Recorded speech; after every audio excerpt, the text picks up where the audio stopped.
नमस्कार फ्रेंड्स, कैसे हैं आप सभी। आशा करता हूं आप अच्छे होंगे। मैं नितिन उपाध्याय आपका स्वागत करता हूं आपके अपने यूट्यूब चैनल निशांत ज्ञान पर। ठीक है। तो चलिए, आज के डेट में मैं आपके सामने चर्चा करने वाला हूं बंगाल विभाजन के बारे में। ठीक है। बंगाल विभाजन क्यों हुआ, कैसे हुआ, और भारतीय इतिहास में एक महत्वपूर्ण स्थान रखता है 1905 का वो बंगाल विभाजन, जो देश के लिए बहुत ही देश के इतिहास को फेरबदल करने वाला था। आगे की भविष्य तय करने वाला था देश में कि देश में आगे होने वाला क्या है। ठीक है। भारत और पाकिस्तान क्यों बना, कैसे बना, उसका पृष्ठभूमि यहीं से तैयार हुई है। सांप्रदायिकता की बातें बंगाल विभाजन से ही शुरू हुई हैं। ठीक है। तो एक सोची समझी रणनीति थी अंग्रेज़ों के द्वारा, जो भारतीयों को फूट डालो राज्य करो की नीति के तहत भारतीयों पर चली गई। ठीक है। तो क्यों और कैसे हुआ, संपूर्ण विश्लेषण के साथ मैं आपके सामने चर्चा करने वाला हूं, और परीक्षा के महत्वपूर्ण तथ्यों के साथ। हमारा उद्देश्य केवल और केवल पढ़ना नहीं होना चाहिए, परीक्षा क्रैक करना हमारा उद्देश्य होना चाहिए। आपके पास कितना भी ज्ञान हो जाए, लेकिन अगर आप परीक्षा क्रैक नहीं किए हैं, आप कोई सर्विस नहीं कर रहे हैं, तो आपका ज्ञान व्यर्थ है। ठीक है। तो इस तरीके का ज्ञान अर्जित कीजिए जिससे आपको ज्ञान भी हो और परीक्षा के प्रश्नों को भी आप कवर अप करें। ठीक है। तो परीक्षा क्रैक करना हमारा उद्देश्य होना चाहिए।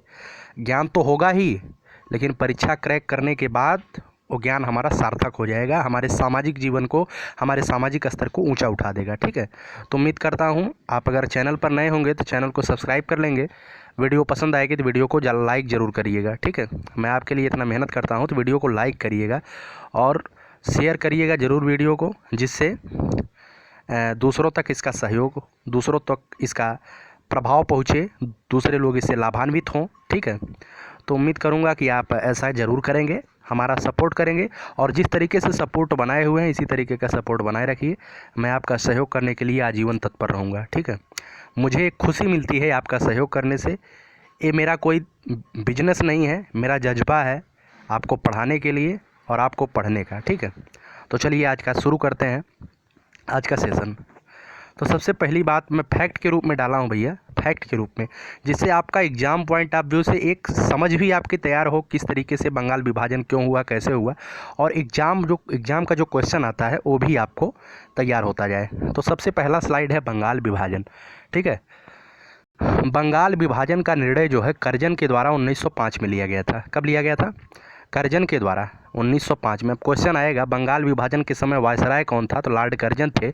और बंगाल विभाजन कब हुआ, तो 1905 में हुआ। ठीक है। इसका कारण जो है प्रशासनिक असुविधा को बताया गया। इसका कारण क्या बताया गया? प्रशासनिक असुविधा। और किसने बताया? लॉर्ड कर्जन ने। लेकिन वास्तविकता क्या थी? इसका कारण प्रशासनिक असुविधा नहीं थी, बल्कि उस समय तत्कालीन बंगाल में राष्ट्रीय जनचेतना, राष्ट्र के प्रति चेतना युवा वर्ग में बहुत अच्छी तरीके से फैल गई थी। मतलब लोग समझ रहे थे कि अंग्रेज़ मुझे गुलाम बना रहे हैं, किस तरीके से कर रहे हैं। लोगों के पास दिमाग हो रहा था। वो बंगाल के जितने भी युवा वर्ग थे वो पढ़ाई के मामले में सबसे ज़्यादा आगे जा रहे थे। आप ध्यान दीजिएगा, अगर प्राचीन इतिहास, मतलब कि उस समय के इतिहास के बारे में अगर आप थोड़ा सा ध्यान देंगे तो आपको लगेगा कि उस समय की जो सीएससी सिविल सर्विसेज का एग्ज़ाम होता था उसमें सबसे ज़्यादा बंगाल के ही लड़के आते थे। तो क्यों आते थे बंगाल के लड़के? क्योंकि वहाँ पर जो है सबसे ज़्यादा वो लोग जागरूक थे।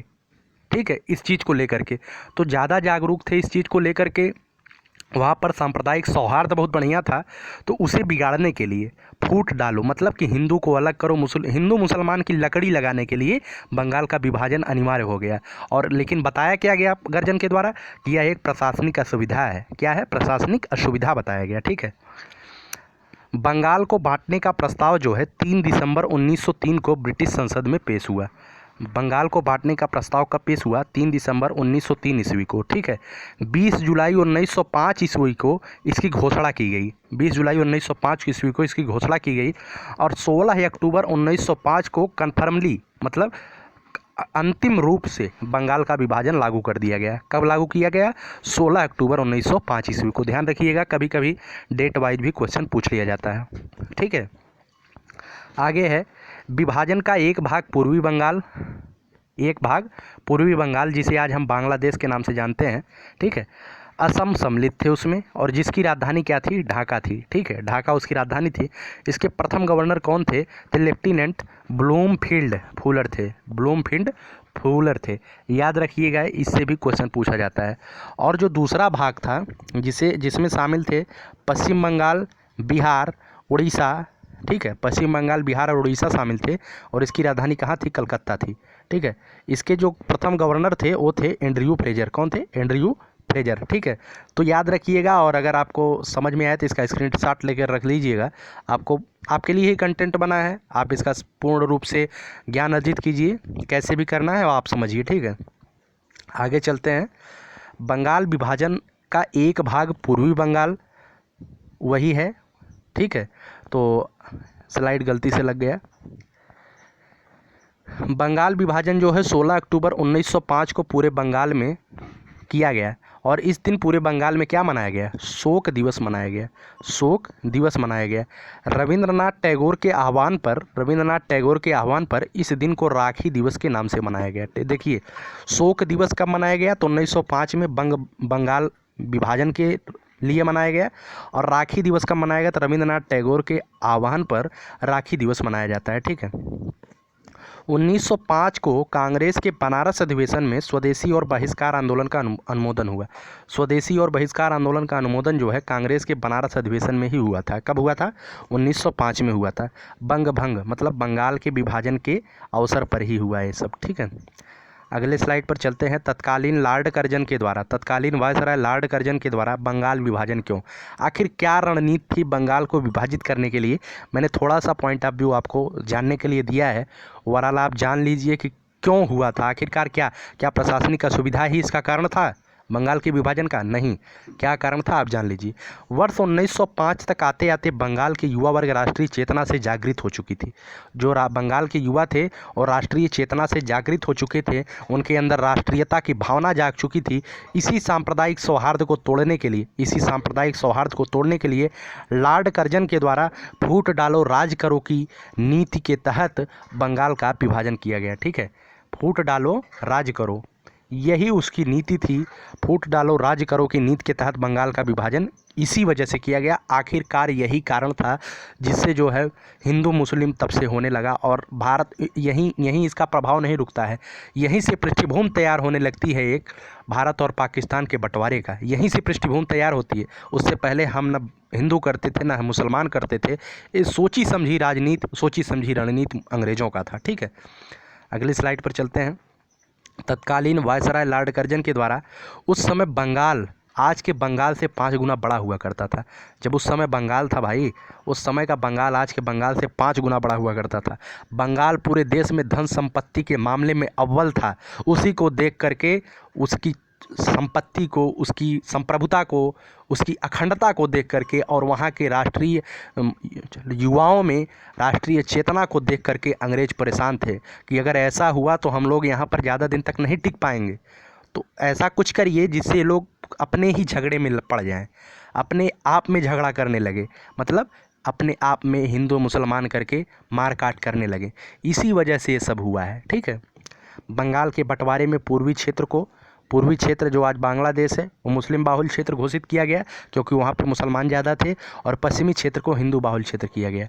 अब जानिए, हिंदू बाहुल क्षेत्र मुस्लिम बाहुल क्षेत्र बनाने का मतलब क्या हो सकता है। हिंदू बाहुल क्षेत्र और मुस्लिम बाहुल क्षेत्र बनाने का मतलब सीधा मतलब यही था कि भाई इन्हें अलग अलग करिए, क्योंकि ये लोग एक हो रहे थे, इनमें मतभेद नहीं है, ये लोग देश के लिए लड़ रहे हैं। इन्हें ऐसा करिए कि अपने अपने अधिकार के लिए लड़ने लगे। जब अपने अपने अधिकार के लिए लोग लड़ने लगेंगे तो हम लोग आसानी से यहाँ पर राज करते रहेंगे। ठीक है, ये अपना अधिकार मांगेंगे, हम इन्हें अपना अधिकार देंगे, इन्हें देंगे, फिर ये लड़ाई आपस में करेंगे, ऐसे ही हमारा राज्य यहाँ पर चलता रहेगा। ठीक है, लॉर्ड कर्जन जो है उस समय का और भारतीय इतिहास का सबसे अलोकप्रिय वायसराय माना जाता है। ठीक है, अब थोड़ा सा देखिए, कर्जन ने इसका विभाजन किया था, तो कर्जन के बारे में कुछ जानकारी आपको ज़रूर देनी है। कर्जन जो है 1899 से 1905 के तहत भारत में वायसराय बनकर रहते हैं। कर्जन को भारतीय इतिहास में सर्वाधिक लोकप्रिय नहीं है, अलोकप्रिय है। क्या है, अलोकप्रिय वायसराय के नाम से जाना जाता है। क्यों अलोकप्रिय था, क्योंकि उसने जो है 1905 में बंगाल का विभाजन किया था। बंगाल के विभाजन करने के कारण इसे अलोकप्रिय वायसराय माना जाता है। हालांकि इन्होंने बहुत अच्छा काम भी किया था इसने, ठीक है। तो वही अच्छे काम के बारे में इनकी चर्चा मैं कर दे रहा हूँ। सर एंटनी मैकडोनाल्ड की अध्यक्षता में अकाल आयोग की घोषणा होती है कर्जन के ही शासनकाल में, ठीक है। अगला है 1901 में सर कॉलिन स्कॉट मॉनक्रिक की अध्यक्षता में सिंचाई आयोग की स्थापना होती है। 1901 में सर कॉलिन स्कॉट मॉनक्रिक की अध्यक्षता में सिंचाई आयोग की स्थापना होती है, ठीक है। ध्यान रखिएगा, इसे ऐसे भी क्वेश्चन पूछे जा रहे हैं। और 1902 में पुलिस आयोग का गठन हुआ। पुलिस आयोग का गठन कब हुआ था? 1902 में पुलिस आयोग का गठन हुआ एंड्रयू फ्रेजर की अध्यक्षता में।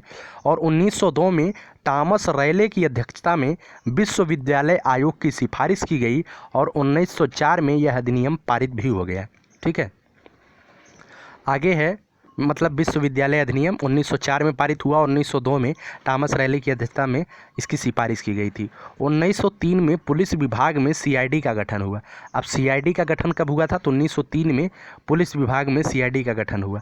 और 1904 में प्राचीन स्मारकों की रक्षा के लिए स्मारक अधिनियम पारित किया गया और पुरातत्व विभाग की स्थापना की गई। पुरातत्व विभाग की स्थापना कब हुई? तो 1904 में लॉर्ड कर्जन के शासनकाल में हुई थी, ठीक है। और 1904 में एक क्वेश्चन कई बार पूछा गया है, 1904 में सेनापति यंग हसबैंड की अध्यक्षता में तिब्बत अभियान हुआ। पूछा जाता है तिब्बत अभियान किस वायसराय के शासनकाल में हुआ था? तो कर्जन के शासनकाल में 1904 में हुआ था, यंग हसबैंड की अध्यक्षता में, ठीक है। और एक वक्तव्य भी उसके बारे में पूछ लिया गया था, वायसराय के पद से मुक्त होने के बाद मैं कलकत्ता निगम का महापौर बनना चाहूँगा। यह किसने कहा था? तो कर्जन ने कहा था, ठीक है। कर्जन मतलब कलकत्ता से उसे इतना अधिक लगाव हो गया था, उसने कहा कि वायसराय के पद से मुक्त होने के बाद मैं कलकत्ता निगम का महापौर बनना चाहूँगा। तो ओवरऑल इतने ही लगभग मैंने जो है सारे इंपॉर्टेंट फैक्ट कवर करने की पूरी कोशिश किया है बंगाल विभाजन को लेकर के। और अंतिम रूप से मैं यही कहना चाहूँगा कि बंगाल का विभाजन, देखिए पृष्ठभूमि जो है भारत पाकिस्तान, हिंदू मुसलमान और सांप्रदायिक जो आज तक दंगे हो रहे हैं उसकी पृष्ठभूमि तैयार करने की पूरा जड़ लॉर्ड कर्जन को जाता है। उसका पूरा श्रेय जो है लॉर्ड कर्जन को जाता है। लॉर्ड कर्जन के द्वारा ही 1905 में बंगाल का विभाजन किया गया और इसका मेन उद्देश्य था कि सांप्रदायिक सौहार्द को बिगाड़िए, हिंदू मुसलमान को आपस में लड़वाइए, मतलब यहाँ पर धर्म की राजनीति होने लगे। जब से 1905 से लेकर के आज तक की मैं बात करूं तो आज तक जो है धर्म पे लेकर के हमारे लोग आपस में लड़ रहे हैं, ठीक है। तो इसकी पृष्ठभूमि 1905 से ही तैयार हुई थी। बंगाल विभाजन का मेन उद्देश्य था कि इन्हें जो है मतलब 1905 में राष्ट्रीय चेतना का जब प्रसार हुआ तो अंग्रेज़ों को लगने लगा कि मैं अब यहाँ पर अधिक दिन तक नहीं टिक सकता हूँ, तो ऐसा कुछ करिए जिससे लोग आपस में ही बिगड़ जाएं, मतलब आपस में ही लड़ने लगे। तो ऐसा कुछ करने का मेन क्या था, मतलब वहाँ पर क्या हो सकता था तत्कालीन समय में यही हो सकता था कि हिंदू को हिंदू बनाइए, मुसलमान को मुसलमान बनाइए, और दोनों आपस में जब लड़ेंगे तो हम उसको आपस अच्छे से राज्य करेंगे, कोई दिक्कत नहीं होगी। क्योंकि हिंदू हमारे पास आएंगे, भैया ये दिक्कत है, मुसलमान भी हमारे पास आएंगे, फिर उसके बाद उनको सुझाव देंगे, इसी में मैं राजा बन के रहूँगा। यही मेन उद्देश्य था, ठीक है। आशा करता हूँ आपको मेरा वीडियो अच्छा लगा होगा और आपको समझ में आया होगा कि क्या रणनीति थी अंग्रेज़ों का बंगाल विभाजन के पीछे। अगर आपको वीडियो पसंद आए तो वीडियो को लाइक करिएगा, चैनल पर नए हैं चैनल को सब्सक्राइब जरूर करिएगा। वीडियो को पूरा देखने के लिए बहुत बहुत धन्यवाद।